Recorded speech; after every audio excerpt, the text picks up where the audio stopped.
Alec Rowe was not a man who believed in feelings. He believed in numbers, in logic, in precision. His empire was built on code and efficiency, not compassion. At 34, he was the youngest tech billionaire on the East Coast and the coldest man in every room he entered. People didn't shake his hand. They pitched to him. They feared him. They respected him. But no one loved him. And Alec liked it that way. Or at least he thought he did. It started on a Thursday. A notification popped up on his private calendar: employee suicide report. Follow up with legal. Another name, another avoidable tragedy. He scrolled through the file like it was another performance review. A woman in the marketing department, 32, divorced, filed multiple mental health requests, denied all. Alec sat back in his chair and stared at the floor-to-ceiling window in his penthouse office. The city buzzed below like a simulation. He blinked once, twice, nothing, no pang of guilt, no tug of sadness, no anger, no discomfort. He felt absolutely nothing. That night, Alec poured himself a glass of whiskey and stood alone in his silent apartment. 10,000 square feet of polished stone and glass. Smart systems adjusted the lighting and temperature to his exact preference. A custom jazz playlist hummed low in the background. Everything was perfect. So why did it feel like he was slowly disappearing? A few days later, his therapist said something that struck him harder than any board meeting ever had. You may have emotional detachment disorder. You've trained yourself to stop feeling. Alec had dismissed it with a cold smirk, but the words followed him home. He started testing himself in private. Sad movies, childhood photos, music his mother used to play. Still nothing. It was as if the wires inside him had been clipped. The machine still ran, but there was no current behind it. Then one evening, while passing through the pediatric wing of a hospital, he saw her. She was sitting cross-legged on the floor, surrounded by children, sketching portraits with soft charcoal lines. Her name tag read Eliana. Her hands were stained with color. Her laugh was quiet but real. There was something about her presence that unsettled him. Not because she was beautiful, though she was. Not because she smiled at him, she didn't. She barely looked up. But because the moment he saw her, something inside him shifted. Barely noticeable. A flicker. That night he couldn't sleep. He kept seeing her eyes, not pleading, not impressed, just present. And that terrified him. The next morning, Alec sent a private investigator to learn everything about her. Her name was Eliana Torres, 28, single mother, works 3 jobs, daughter with special needs, no partner, no criminal record, nothing to hide, perfect. He made the call himself. I will pay you $5 million. You will spend 1 week with me, every night. No questions, no promises, no strings. She paused, then asked one question. What do you get out of this? Alec replied without hesitation. I want to see if I can still feel something. 7 nights. That was all he asked for. 1 week, 1 stranger, 1 impossible experiment. But on the 7th night, when Eliana did the one thing he never expected, when she walked away and left something behind, Alec finally learned what it meant to be human, and it destroyed everything he thought he knew. Alec Rowe did not live like other men. His mornings began at 5:30 sharp, not because he enjoyed waking up early, but because it was efficient. From the moment he stepped barefoot onto the heated marble floors of his Manhattan penthouse, his day moved like a machine. Shower, shave, protein shake. 3 unread emails cleared before the sun rose over the skyline. He wore suits that cost more than most people's annual rent, tailored to fit his tall, athletic frame. His hair was always perfectly in place, his words calculated, his steps measured. Even the elevator ride down from the 65th floor felt like descending from a different planet. Alec wasn't born into this world. He had built it, brick by code, dollar by deal. But if you looked closely beneath the success, there was a hollow space inside him, one he had kept buried so deeply, he forgot it was ever there. Until now. Across the river, in a different part of the city, Eliana Torres woke up in a different kind of world. Her mornings began with a small pair of arms wrapped around her neck and the sleepy voice of her daughter whispering, "Mommy, do we have pancakes today?" Their apartment in the Bronx was barely 500 square feet, cramped and aging, the kind of place where the walls talked if you listened closely enough. Water stains crept along the ceiling, the heater rattled in protest every winter. But to Eliana, it was home. She got Luna ready for daycare, braided her curly black hair with soft fingers, and packed peanut butter sandwiches cut into stars. Luna's laughter was the soundtrack to her life, the only thing louder than her exhaustion. Eliana was 28 and had lived 1,000 lives already. She had once studied at a prestigious art institute on scholarship. That was before she got pregnant at 21, before her father threw her out, before she learned how quickly dreams could dissolve under the weight of rent bills and medical reports. Luna was diagnosed with selective mutism at age 3. Since then, Eliana had worked 3 jobs barista, at a coffee shop by day server, at a jazz club by night, and street portrait artist on weekends. Every dollar she earned went to therapy bills and savings for Luna's future. She didn't complain. She didn't have time to. Her sketchbook was the only place she let herself feel. That's where she stored the memories she couldn't afford to speak aloud, the loneliness, the fear, the longing. Her art was intimate, raw, filled with emotion that clung to every pencil stroke. It was through that art that Alec Rowe found her. He had walked into the pediatric hospital for a board check-in. His presence was cold, unannounced, and sterile. And then there she was, on the floor, surrounded by children, laughing softly as she shaded in a boy's dimples. Her hands moved like music. She did not look up at Alec. She had no reason to. That made her unforgettable. Her profile was like something out of a portrait he could not name, skin like honey hair tied loosely, eyes focused only on the moment in front of her.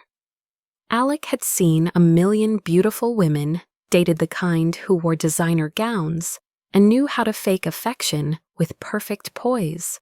But Eliana didn't fake anything. Not her smile, not her silence, not the care in her touch. That difference stayed with him. It invaded his thoughts, interrupted meetings, haunted his sleep. He began to wonder what it would feel like to sit in silence beside someone like her. Someone who didn't expect him to perform. Someone who didn't flinch at his name or his power. He wanted to know if he could sit across from her for 7 nights and feel something real, not lust, not conquest, just something. So he had her investigated, not to harm her, just to make sure she wasn't dangerous. She wasn't. In fact, she was the safest thing he had ever come across, and that terrified him. Eliana, on the other hand, had no idea who Alec Rowe was until she received the call. She thought it was a scam, a prank. When the driver showed up outside her apartment with a legal contract and a security escort, she nearly refused. But then she saw the numbers. $5 million. 1 week, every night. No touching, no intimacy required. All she had to do was be there. A body, a presence, a heartbeat. Eliana didn't want to say yes. Her pride screamed no. But her daughter needed help, real help. And in that moment she realized that maybe sitting in a room with a broken man was a price worth paying to rebuild her child's future. So she packed a single bag, kissed Luna goodbye, and walked out into a city that had never once opened a door for her. Until now. Eliana's first night in Alec's penthouse felt less like entering a home and more like stepping into a museum. The space was expansive, polished minimalist, to the point of being cold. Everything was immaculate, white marble floors, chrome finishes, glass walls that looked out over the Manhattan skyline. A scent she couldn't quite place lingered in the air, something expensive and sterile, like the absence of personality.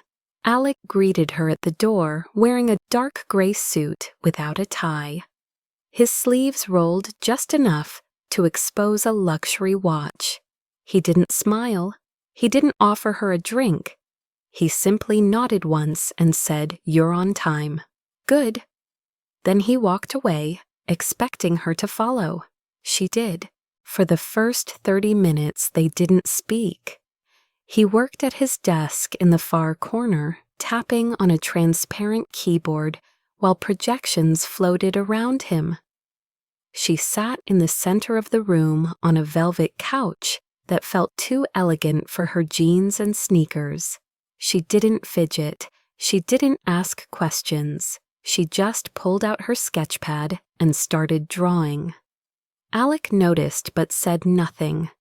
When she got up to use the restroom, she passed a small hallway lined with abstract art. She paused briefly in front of a massive canvas blacks and reds violently slashed across white. It looked like anger trying to escape. When she returned, Alec had poured 2 glasses of wine. He handed her one without a word. She took it. They drank in silence. That was night 1. Night 2 began much the same, but something shifted. Alec turned off his screen. He sat across from her, watched her sketch. "What are you drawing?" he asked. She glanced up, surprised he'd spoken. "You," she answered. "Me," he repeated, lifting an eyebrow. "That's a first." She smirked faintly. "Not really. I've drawn men like you before." He leaned forward slightly. Cold, rich, emotionally vacant men. "No," she said. "Men trying really hard to remember how to feel something." His expression didn't change, but his silence thickened. He said nothing else for the rest of the evening, but when she left to shower before bed, he lingered by her sketchbook. On night 3, he turned off the lights and put on a record.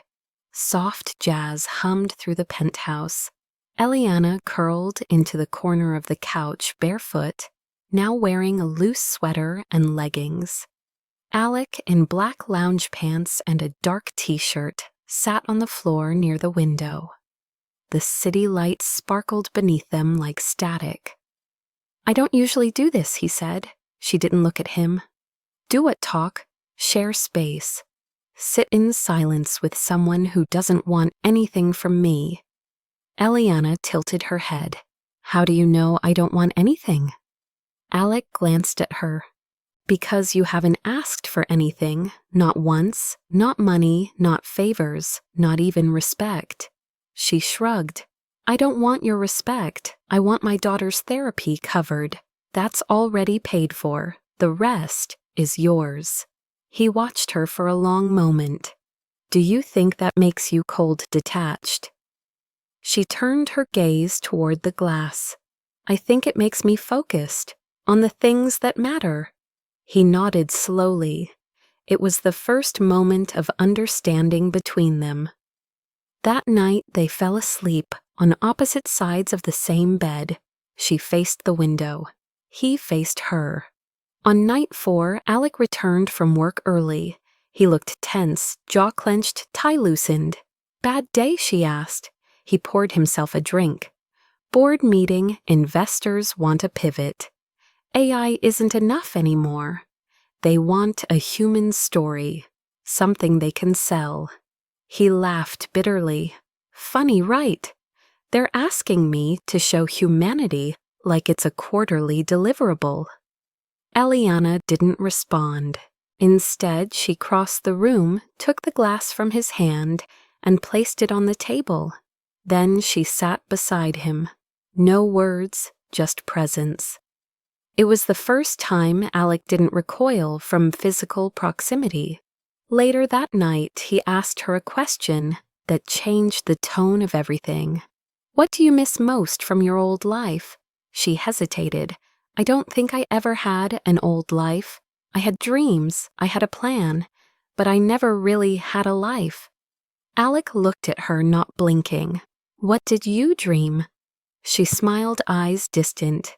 "I wanted to paint in Europe, to walk through Paris with ink on my fingers. I wanted to fall in love and not be afraid." He exhaled through his nose. "And now I just want Luna to speak, to feel safe. I want her to smile because she's not scared anymore." Alex stared at her like she was speaking another language. That night, when she lay down beside him, he reached for her hand under the sheets. Just her hand.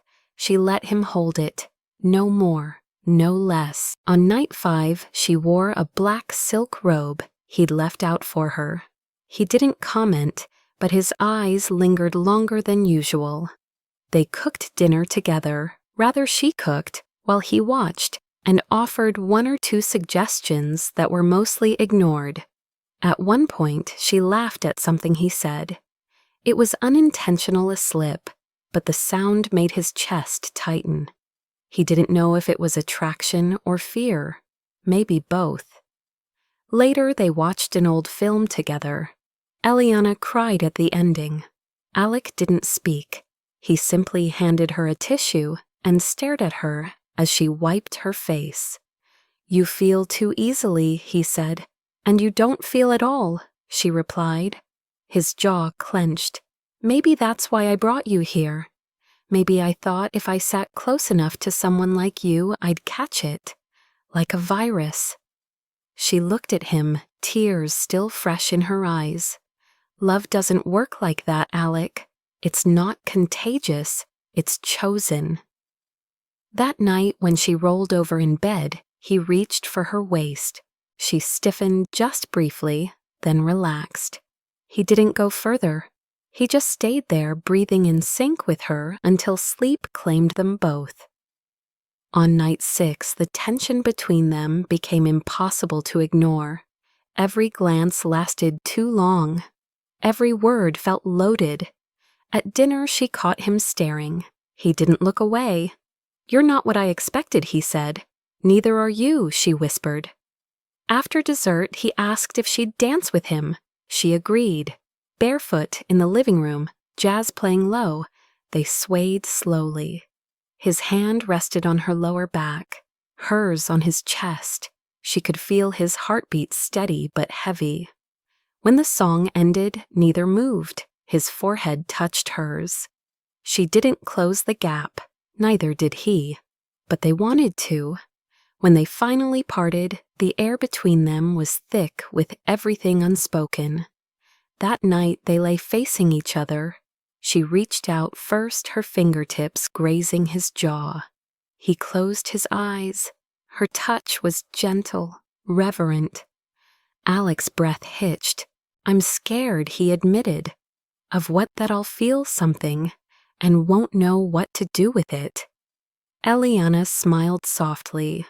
"That's the whole point, Alec. You're not supposed to know. You're supposed to let it happen." He opened his eyes. "Then teach me." She didn't speak, but she leaned in slowly. Their lips brushed, not a kiss, just a question. One that would be answered on night 7. Alec did not sleep that night. Even after Eliana drifted into a soft, steady rhythm beside him. Her breath warm against the pillow, Alec lay there with his eyes open, staring at the ceiling. Something in him was stirring, unfamiliar and unsettling. It wasn't lust, not exactly. It wasn't desire in the way he used to understand it, transactional, temporary, controllable. It was something else, something dangerous. When he closed his eyes, he saw the way she had touched his face. Not with hunger, not with pity, but with something that felt like reverence. Like she saw something in him he no longer believed was there. He rose quietly before dawn, careful not to wake her, and stepped into his office. The glass walls shimmered faintly with the city's earliest light. He stood there for a long time, watching the skyline change color. When his assistant arrived hours later, she found him seated behind his desk, staring at a file he hadn't opened in years. Inside were old photographs, not digital, real printed ones, faded edges, creased corners. One of them showed a little boy no older than 7, standing beside a woman with dark curls and a tired smile. His mother. Her name had been Olivia. She had worked as a nurse in a free clinic in Brooklyn. Alec remembered her voice, not the sound exactly, but the warmth of it. He remembered how she used to hum while folding laundry, how she would wrap his sandwiches in napkins with doodles. He also remembered how her voice changed when she begged his father to stop. Alec never talked about those nights, the shouting, the bruises she tried to hide with makeup, the way she whispered apologies into his hair while he cried. And then one day she was gone. Officially, it was a prescription overdose, but Alec had always known it was something deeper. She had stopped fighting, stopped feeling, just like he had. After her death, his father sent him to a boarding school upstate. Never visited, never called.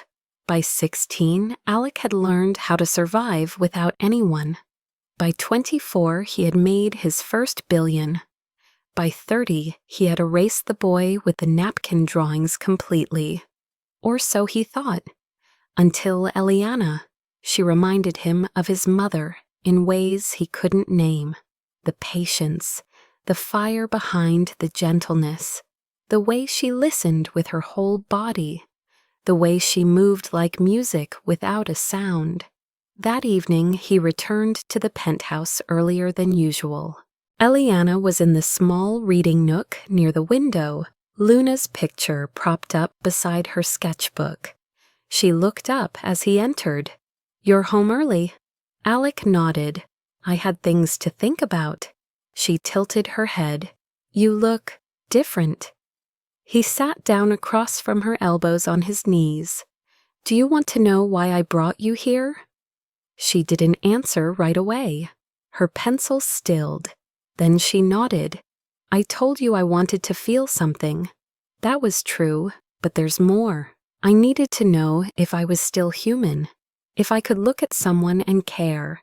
If I could sit in silence and not feel like I was drowning." Eliana watched him, her eyes unreadable. "And what have you found so far?" He looked down at his hands. They were trembling slightly. "I'm terrified. Of what that I'll care too much. That it won't be enough. That even if I feel something now, it's too late to be the kind of man who deserves it." Eliana reached across the table and placed her hand over his. Her touch was steady, strong. It's never too late to be someone's beginning. Alec stared at her emotion, tightening in his throat. He had no words. That night, he showed her something no one else had seen in over a decade. He led her to a locked room at the back of the penthouse. Inside were canvases unfinished, dusty, forgotten. He had painted once, as a boy, as a teenager, before the coding, before the suits, before the boardrooms. He picked up a brush, hesitated, then handed it to her. "Show me what you see," he said. She nodded. Together they painted in silence. Not for money, not for therapy, just for the sake of creating something real. When they finally stepped back, the canvas revealed a city skyline. But this time it wasn't cold, it glowed. And in the foreground was a silhouette of two figures standing side by side. Eliana signed her name in the corner. Then she handed the brush to Alec. His hand shook slightly as he wrote Hawaiiaro beside hers. For the first time, he didn't feel like an imposter. He felt like himself. The next morning, while Eliana prepared breakfast, Luna called. Alec watched as her face lit up as she laughed softly into the phone, coaxing a few words out of her daughter. Alec stood at the doorway, invisible, listening. And something inside him cracked open. Later that day, his assistant entered the office with a report. Alec had made an anonymous donation to a school for children with communication disorders. A quiet move, a private one, but Eliana would know. That night, night 7, he returned home late. Something about the day felt heavier. The inevitability of endings hung in the air. When he walked into the living room, Eliana was dressed in a soft blue dress, simple and elegant. Her hair was braided loosely over one shoulder. She stood by the window, arms crossed looking out over the city. He approached quietly. "You look beautiful." She smiled, but it didn't reach her eyes. "Tonight's the last night," she said. He nodded. "I know." They ate dinner slowly. The music played low. Conversation came in fragments, but their eyes never left each other. Afterward, Alec poured wine, then stopped mid-motion. He set the bottle down. "Stay, don't leave tomorrow." Eliana looked at him for a long time. "Why? Because I'm not ready for this to end. Because you've changed something in me, and I don't know how to go back." She reached across the table, touched his face.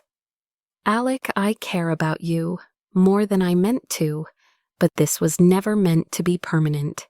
You hired me, and I accepted. I needed help. And now, because of you, Luna has a chance. That means everything to me, but if I stay, I want it to be real. No contracts, no payment, no guilt, just truth." Alec swallowed hard. "Then stay for truth. Not for the contract, not for me, for us." She smiled sadly. "Then show me what truth looks like." He stepped forward, cupped her face in both hands and kissed her. Not with urgency, not with lust, but with all the emotion he had buried for years. That night they made love slowly. There was no hunger to consume, no role to play. Just two broken people, finding something whole in each other. Afterward, they lay in bed, tangled in silence. Alec whispered, "What happens now?" Eliana closed her eyes. "Now we choose, every day, not because of what we were, but because of what we can become." He held her tighter. In the morning, she was gone. The bed was cold, her things packed. On the pillow beside him, she left a single envelope. Inside was a letter and a small sketch. The drawing showed Alec sitting beside Luna, both of them smiling. The letter was short. "You gave me back more than money. You gave me proof that people can change, that healing is messy but possible. Don't chase me. If you meant what you said, you'll know where to find me when you're ready." Alec sat there, heart pounding, staring at the image. For the first time in his life, tears filled his eyes and fell freely, and he let them. Alec did not move for a long time after reading the letter. The city outside his window kept spinning alive and loud, but his world had gone completely still. The morning sun crept across the bed, warming the spot where she had once laid. The pillow still held the scent of her shampoo, faintly floral and impossibly soft. He pressed the sketch to his chest and sat there until the sun was high in the sky. Then he rose slowly, methodically, like a man reassembling himself after an earthquake. He took a long shower shaved, dressed in jeans and a black button-up shirt. Casual by his standards, no suit, no armor, not today. He walked into his office and stared at the screen for a full 5 minutes before turning it off. His calendar was full: calls with investors, meetings with engineers, a press interview scheduled for noon. He canceled all of them, one by one, no explanations given, just a simple decline. He called his assistant and said, "Clear my week." Then he grabbed his keys and left the penthouse without telling anyone where he was going. It took him 3 hours to find the address. He remembered a name from the background check: Eliana's aunt, someone she occasionally listed as an emergency contact. He drove himself, no security, no driver. When he arrived in the Bronx, the contrast from his world to hers was jarring. The building was old but clean. Children played outside on the sidewalk, their laughter echoing off the walls. Alec climbed the stairs and knocked on the faded green door. A woman in her 60s answered, her eyes sharp but kind. "You must be Alec," she said without surprise.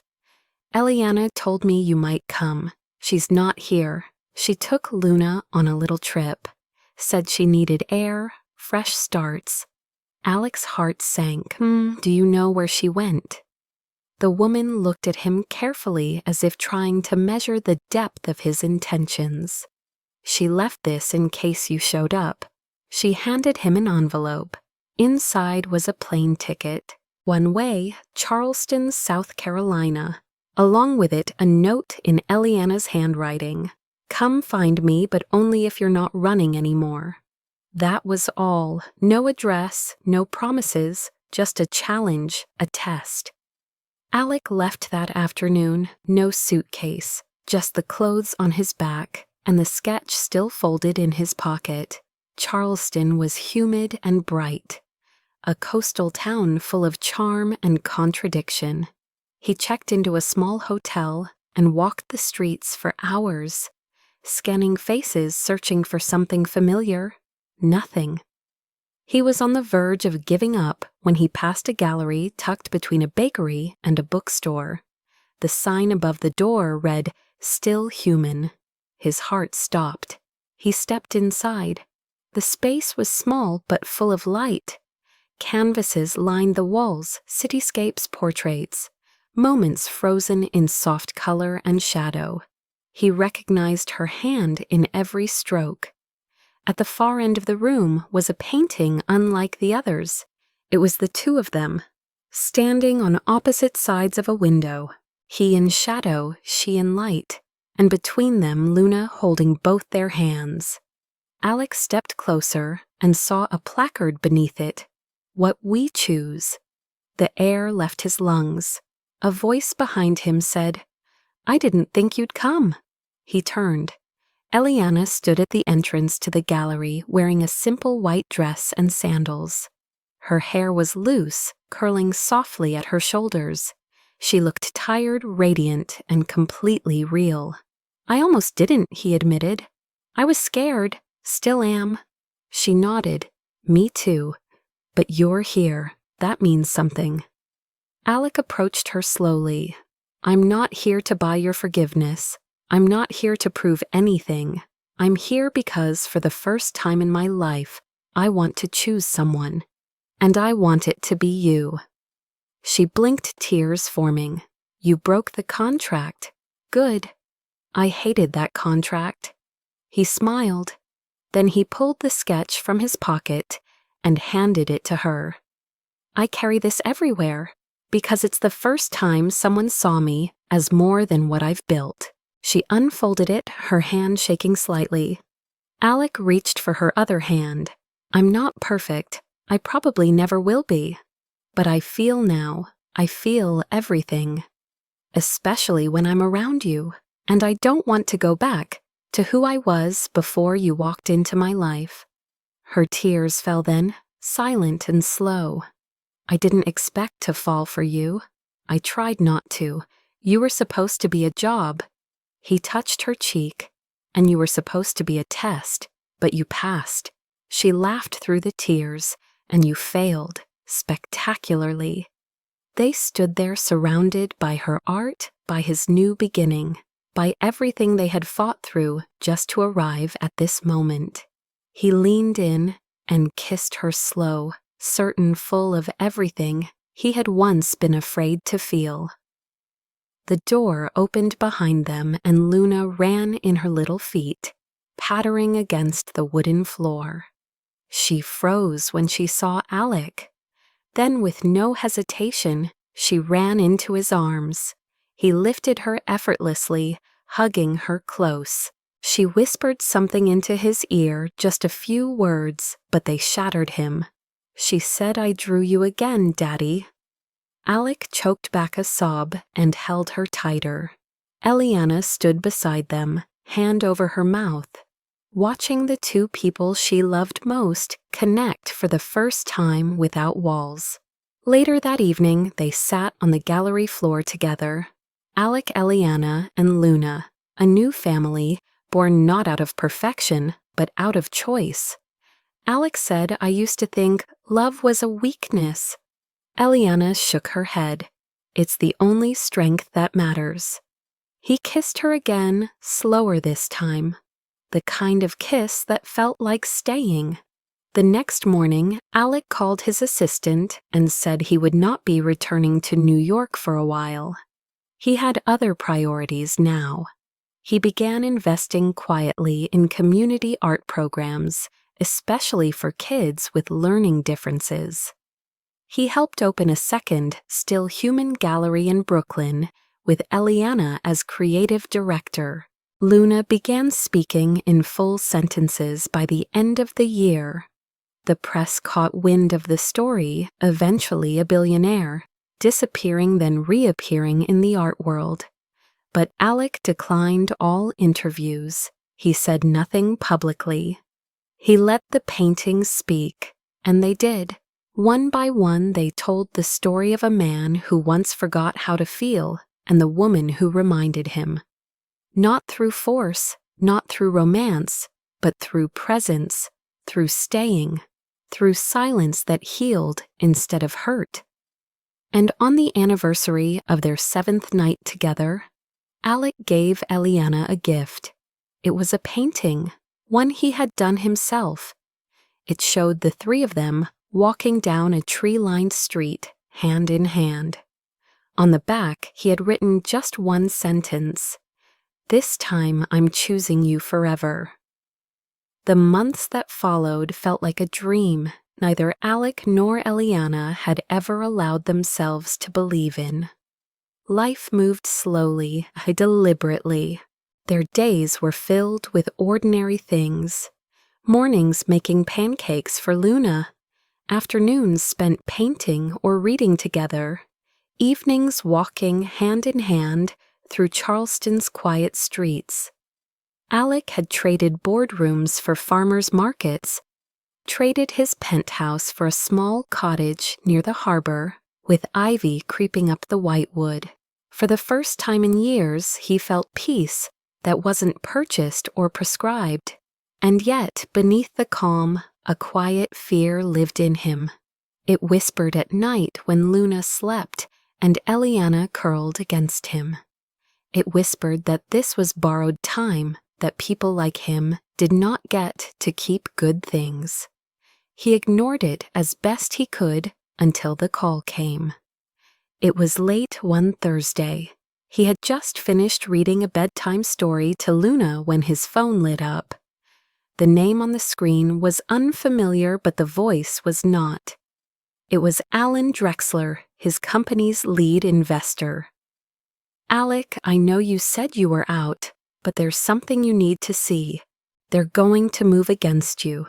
You've been quiet too long. They think you're unstable, unfit to lead. The board's calling an emergency vote in 3 days." Alec's heart sank. He had walked away, but the machine hadn't stopped spinning. It never did. He ended the call and sat in the dark, staring at his reflection in the window. The life he had built with Eliana, this fragile beginning, was about to be threatened by the very world he had tried to escape. He didn't sleep that night. The next morning over breakfast, Eliana noticed the change in his eyes. "You've already left that life," she said softly. "Why go back now?" "Because if I don't, they'll destroy everything I helped create. And maybe part of me still needs to prove that I can be both." Both what she asked, a man with power and a man with a heart. Eliana reached across the table and took his hand. "Then promise me you won't become who you were before. Don't lose this, Alec. Don't lose us." He nodded, but the fear in his eyes lingered. He flew to New York that night. Alone. The city felt different now, louder, colder. He returned to his penthouse and found it exactly as he had left it, clean, sharp, empty. The following day, Alec walked into the boardroom like a storm wearing a tailored suit. He spoke with calm authority, addressing every accusation with evidence, every concern with clarity. When the vote came, he won by a narrow margin. The company was his, but something inside him didn't celebrate. He returned to the penthouse and sat in silence. The next day, the press exploded with headlines: "Billionaire CEO returns, claims humanity, and profit can coexist." He hated it. They still didn't understand. They still wanted a version of him that he had killed to be reborn. 2 days later, he returned to Charleston, but something was wrong. When he walked into the gallery, Eliana wasn't there. The staff looked confused. "She left for a walk this morning," one of them said. "With Luna. They never came back." Alec's stomach dropped. He called her phone, no answer. Called again, nothing. Hours passed, dusk fell. He drove through every street, every park, asking anyone he saw. No one had seen them. Panic clawed at his chest. He returned home praying they'd be there. The house was empty. But on the kitchen table there was a note. "Don't follow me. Not yet. I need space. I saw the interview. You promised you wouldn't disappear into that world again. But I saw your face on screen. I saw the way you stood, spoke, led. You looked like him again. Not the Alec I fell for, but the one I met in that cold apartment. I love you, but I need to know that you love me for who I am, not as part of your redemption arc, not as your emotional project. I need to know you can live in this world, our world, and not just visit it between board meetings. I'll be with Luna at my cousin's in Vermont. Don't come now. Prove it first. Prove that love isn't something you perform." Alec collapsed into the chair, the note trembling in his hands. The pain was instant, suffocating. He had thought the boardroom was the test, but this was the real trial. He had slipped without realizing. It slipped into old habits, old masks. Eliana had seen it, felt it, and now she was gone. He spent the next 2 weeks in a haze. No work, no calls, just long walks and sleepless nights. He painted furiously, page after page, until his hands cramped and bled. He painted her smile, Luna's laugh, the morning light in their kitchen. He painted the life they had started, the life he had almost lost. One night he stood outside the gallery and stared through the window. Her art still lined the walls, her spirit in every color. He realized then that love was not about rescue.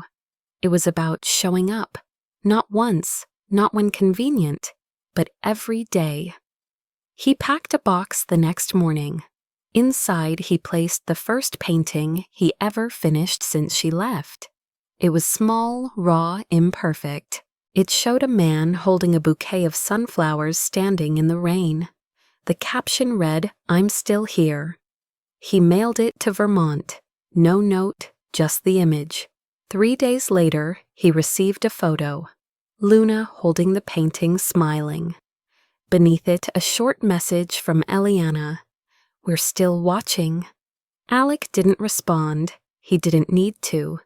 Instead, he began to live like she could see him. He started teaching art at a local youth center twice a week. He volunteered at the library, helped organize a community fundraiser, cooked meals at the shelter on weekends. He didn't announce any of it. No press, no posts, just presence. One day, while stacking books in the children's section, he felt a tug at his sleeve. He turned and saw Luna. Behind her stood Eliana, quiet, observing.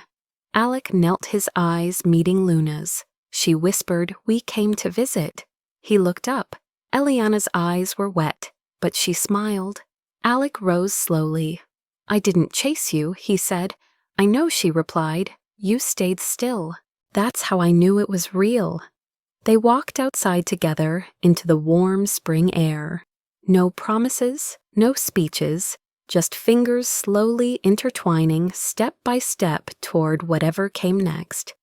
1 year later, the town of Charleston had quietly absorbed Alec Rowe into its rhythm. He was no longer the man people whispered about with disbelief. He was the quiet guy who read with kids at the library, who showed up early to set up chairs before community events, who stood in the back of the art gallery and smiled whenever Eliana presented a new piece. He had become part of the landscape, not as a symbol of wealth or scandal, but as a man who chose to stay. Eliana had never moved back to New York. She didn't need to. Together they built a life rooted in intention, not extravagance. Their mornings began with Luna's laughter echoing through the kitchen, Alec attempting pancakes, and almost always burning the first batch, Eliana sketching at the counter with coffee in hand. Their days flowed with quiet Grace Gallery meetings, therapy appointments, school pickups. At night, after Luna had gone to bed, they painted, sometimes separately, sometimes side by side, but always together. One afternoon, Alec received a letter from his old company, a final buyout offer. It was generous, respectful, clean. He signed the papers without hesitation. His chapter in the tech world had officially closed. That evening, he walked to the gallery and stood beside Eliana in front of the very first painting they had created together, now framed and hanging in the center of the wall. He told her, "I let go of the last piece."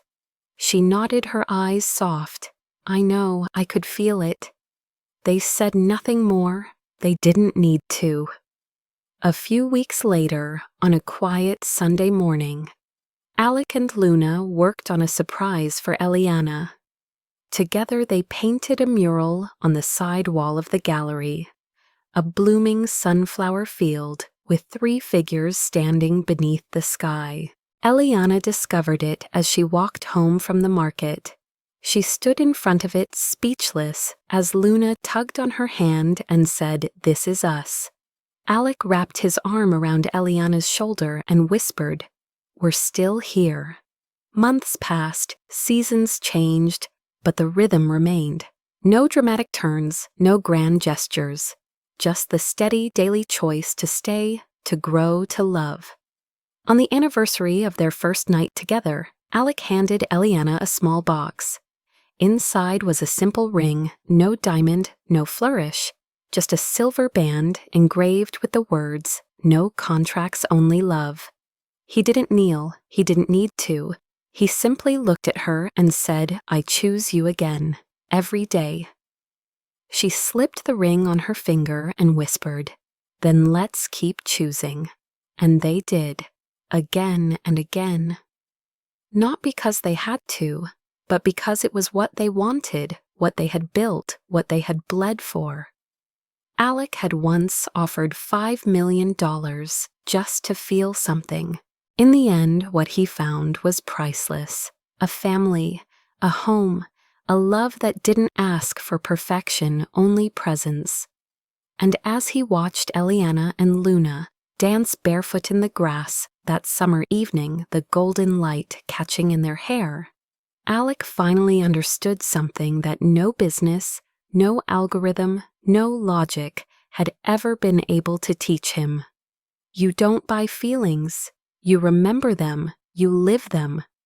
And sometimes, if you're lucky, you find them in a stranger who stayed for 7 nights and never really left.